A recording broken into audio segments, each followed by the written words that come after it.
Okay, welcome to Storytime Mondays with Kara. I'm Kara and today is Monday. I think we covered the gist on what today is. So cute intro. What do you mean I don't have an intro? Whatever. Alright, so today's book is The True Story of the Three Little Pigs by A. Wolf. Get it? Like a wolf? Oh god. Alright. The True Story of the Three Little Pigs by A. Wolf.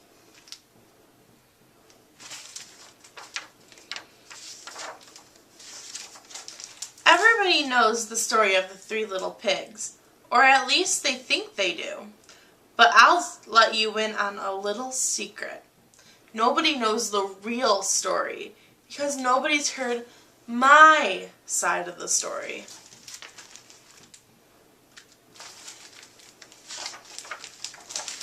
I'm the wolf, Alexander T. Wolf, but you can call me Al. I don't know how this whole big bad wolf thing got started, but it's all wrong. Maybe it's because of our diet. Hey, it's not my fault that wolves eat cute little animals like bunnies, sheep, and pigs. That's just what we are. If cheeseburgers were cute, folks probably would just think you're big and bad too.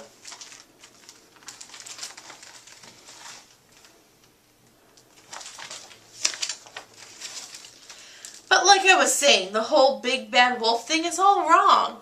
The real story is about a sneeze and a cup of sugar. This is the real story.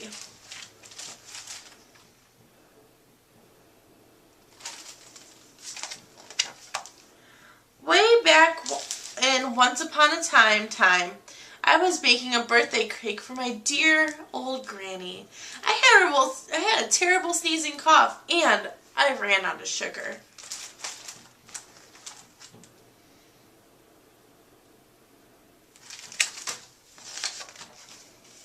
So I walked down the street to ask my neighbor for a cup of sugar.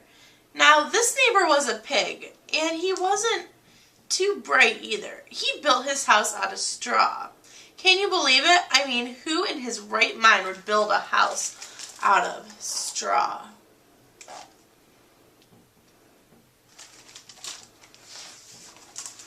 So of course, the minute I knocked on the door, it fell right in.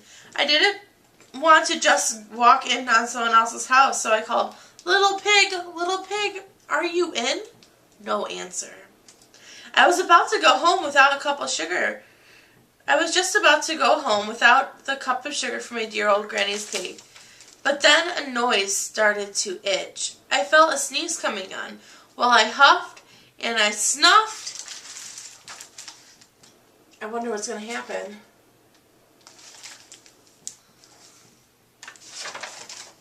And I sneezed a great sneeze.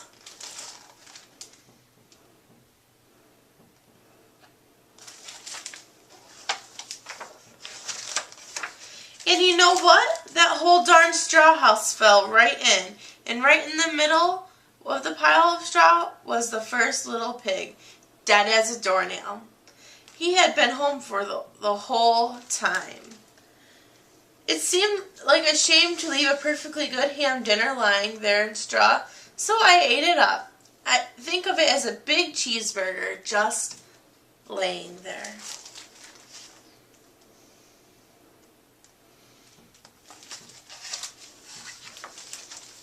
I was feeling a little better, but I still didn't have my cup of sugar, so I went to the next neighbor's house. This neighbor was the first little pig's brother. He was a little smarter, but not so much. He had built his house out of sticks. I rang the bell on the stick house. Nobody answered. I called, Mr. Pig, are you in? He yelled back, go away, wolf.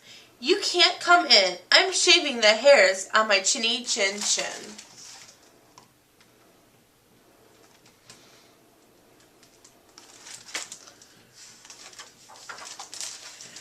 had just grabbed the doorknob when I felt a sneeze come on. I huffed and I snuffed and I tried to cover my mouth, but I sneezed a great sneeze. And you're not going to believe it, but this guy's house fell down, just like his brother's. The dust cleared and there was a second little pig, dead as a doornail. Wolf's honor.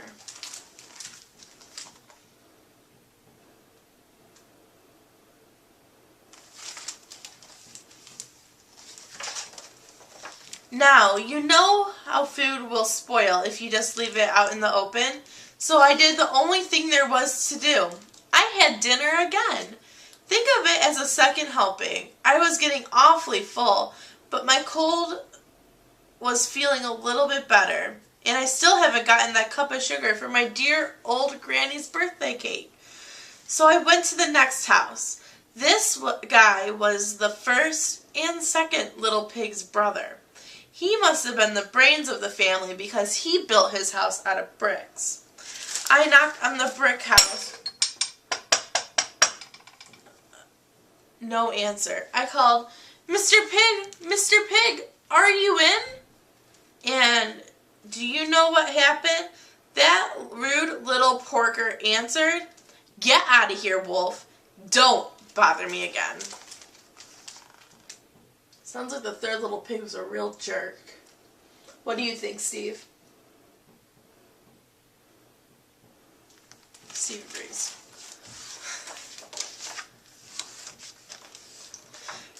Talk about impolite. He probably had the whole sack full of sugar and he wouldn't give me even one little cup for my dear sweet old granny's birthday cake. What a pig.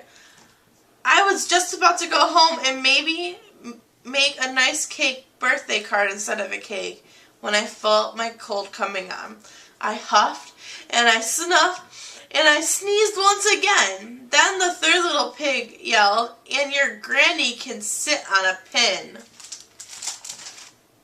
If he would have yelled that to my grandmother, let me tell you, he would not live to see the next day. I love my grandmother.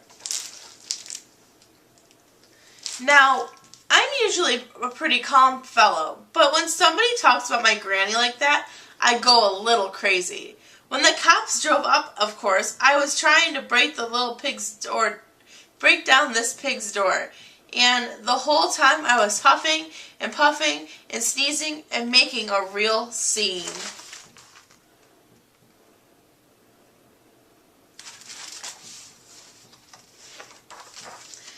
And the rest, as they say, is history. The news reporters found out about the two pigs I had for dinner. They figured a sick guy going to borrow a cup of sugar didn't sound very exciting. So they jazzed up the story with all of that huff and puff and blow your house down. They made me into the big bad wolf. That's it. That's the real story. I was framed.